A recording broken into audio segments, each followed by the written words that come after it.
আজকে তোমাদের শেখাবো একটা সহজ পদ্ধতিতে একদম ঘরোয়া ইনগ্রেডিয়েন্টস দিয়ে একটা সুন্দর ডেজার্ট, যেটা খেলে না মুখে শুধু লেগে থাকবে আর সারা দিন ধরে বলবে হ্যাঁ একটা জিনিস খেয়েছি বটে। তো চলো আমার রান্নাঘরে কিভাবে করলাম সেটা তোমাদের সঙ্গে আজকে শেয়ার করি। চলো আমার রান্নাঘর।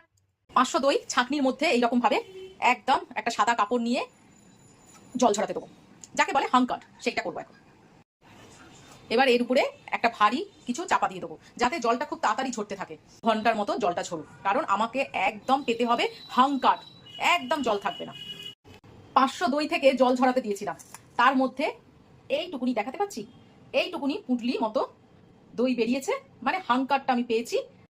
দাঁড়াও দেখাচ্ছি, এই যে হাঙ্কার বেরিয়েছে এইটুকুনি 500 দই থেকে, আর জল বেরিয়েছে দেখো, এই ছাঁকনিতে ছাঁকতে দিয়েছিলাম, এই জল বেরিয়েছে দেখো।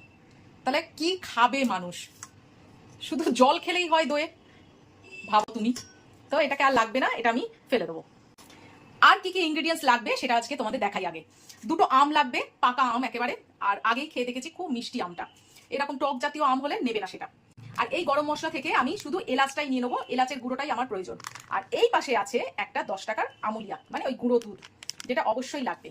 লিকুইড দুধে কিন্তু ভালো হবে না, তাহলে আর না লিকুইড হয়ে যাবে, তাহলে আর হাঙ্কাট করে লাভ হবে না। চলো এবার কেমন করে করি তোমাদের দেখাই। প্রথমে আমটা কেটে নেবো, এই যে একদম সুন্দর পাকা মিষ্টি আম, এই আম থেকে আমের পাল্পগুলো বার করে নেবো।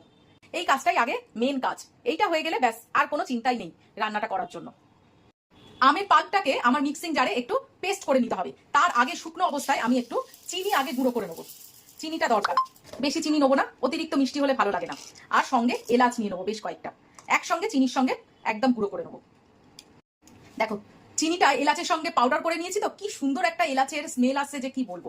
এলাচ কিন্তু অবশ্যই দেবে, না হলে কিন্তু জিনিসটা একদম ভালো লাগবে না, এলাচের ফ্লেভারটা খুব দরকার এখানে। তো চলো এটাও ঢেলে রাখি। এইবারে কি করব, আমি আমের সমস্ত পাল্পগুলো নিয়ে মিক্সিং জারে একটু পেস্ট করে নেবো।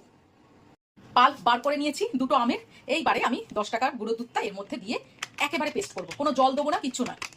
সব আমার জোগাড় করা হয়ে গেছে, এইবারে শুধু ভাপানোর পালা। খুব তাড়াতাড়ি সহজে একটা ডেজার্ট কি সুন্দরভাবে করা যায় সেটা আজকে তোমাদের দেখাবো। খেতে না দুর্দান্ত লাগে।